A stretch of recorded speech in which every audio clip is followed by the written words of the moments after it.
This is Radio Health Journal. I'm Nancy Benson. This week, food waste. How to keep those leftovers out of the trash. To me, sometimes food waste and food safety live right next door to each other. If it smells bad, if it looks bad, if it's the wrong color, obviously those would be food safety concerns. Cutting down on food waste in your kitchen when Radio Health Journal returns. I'm Reed Pence, the producer and host of Radio Health Journal. If you like listening to Radio Health Journal, you'll also like our sister show, Viewpoints, which covers a wide array of topics from education to history to the environment. Here's a preview of what they're covering this week on Viewpoints. We never know what the stock market is going to do, but on average, you can safely assume it's usually going to give a 6 or 7% return. How to make your money work for you, rather than the other way around. Then, the heat waves that we've seen in California, they have been made more intense and more likely because of climate change. Uncovering the drivers of extreme weather events. I'm Marty Peterson. and I'm Gary Price. These stories in depth this week on your public affairs magazine, Viewpoints. Listen to Radio Health Journal and Viewpoints on your favorite radio station. And subscribe and listen anytime on Apple Podcasts, Google Play, and Spotify. Also, follow us on Instagram and Twitter at Radio Health Journal. Super Bowl Sunday next weekend is usually the biggest party day of the year, but not this year. COVID has canceled a lot of people's party plans. Even so, many of us will be buying snacks and drinks to watch the game. In fact, we'll probably buy way too much. So, just like every year, a lot of it will end up in the trash.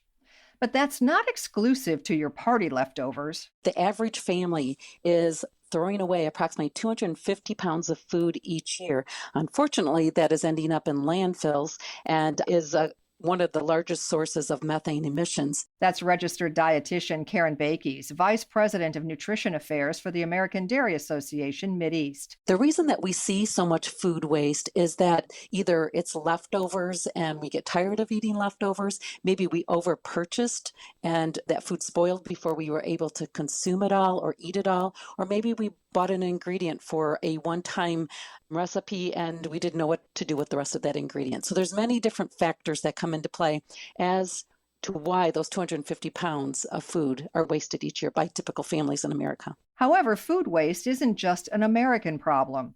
Around the world, about a third of all food grown is lost or wasted, much of it before it reaches consumers.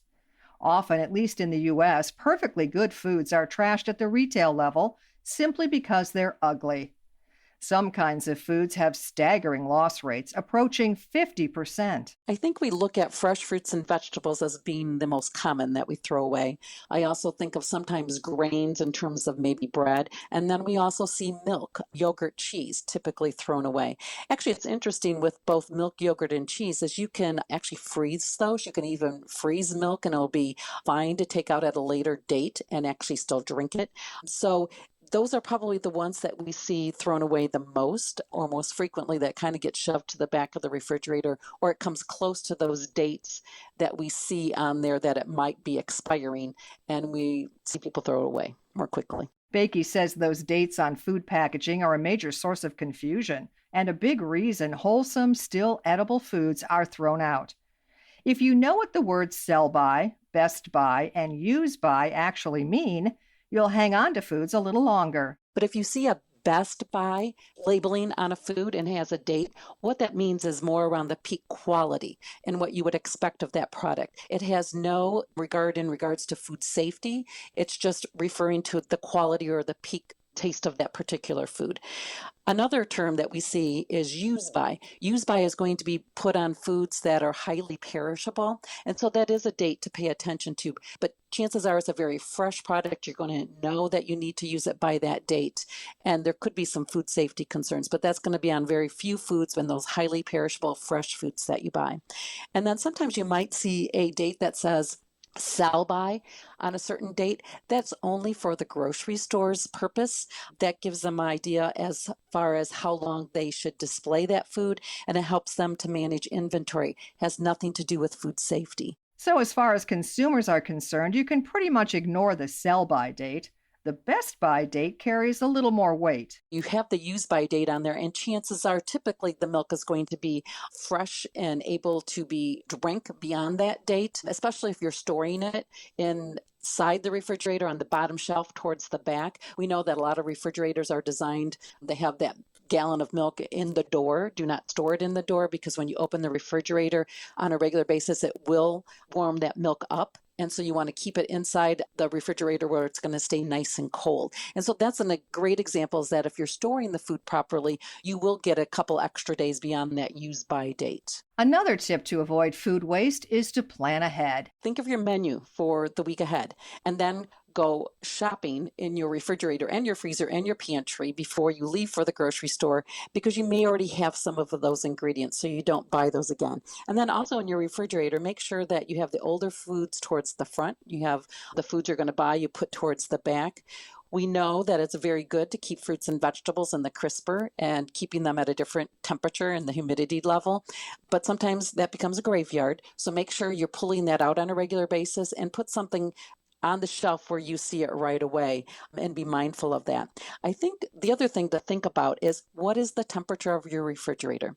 It should be set at between 35 and 40 degrees. Put a thermometer in there, or if you have some way to check the refrigeration temperature, that's a great thing to check, because food is going to stay higher quality. It's going to last longer if it's stored properly at the correct temperature as well. If you're already facing leftovers and you're not sure what to do with them short of throwing them out, Bakey says try a little creativity. What can I do with that food? I've got a small amount of this, or I have, several different odds and ends vegetables that are left. Is throw it in a crock pot. If you're heading out the door in the morning or the night before, put it all together in a container and throw that into the crock pot, and then it'll be ready when you come home that day. And you can use all those odds and ends that are in your refrigerator. I also think of pasta and using all those odds and ends and putting them into the sauce that you might be heating up. You can do smoothies, take the yogurt, take the fruit and put it in a blender and make a smoothie.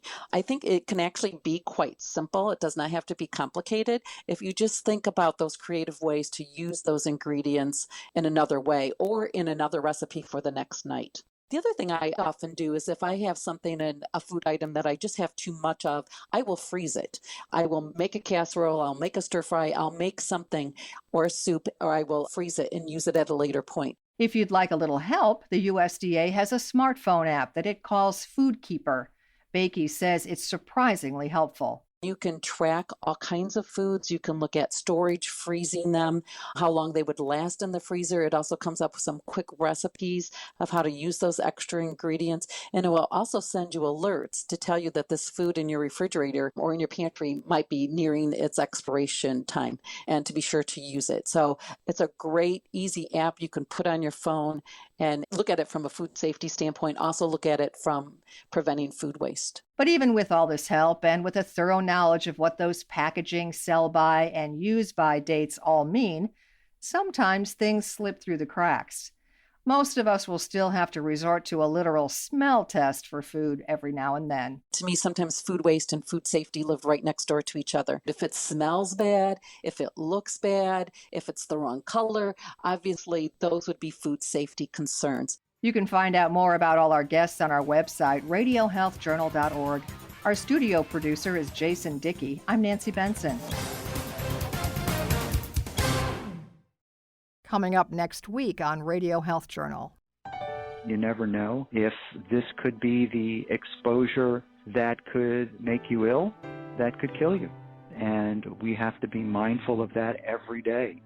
So we have to prepare ourselves. We have to gown up. A visit to the COVID front lines. Then, why athletes are among the most superstitious people on Earth. These rituals that emerge also have a nice psychological function as they make them feel better. They fill the time with something that is routine and predictable. All that and more on Radio Health Journal.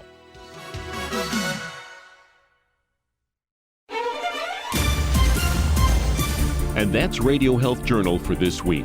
Radio Health Journal is a production of MediaTrax Communications.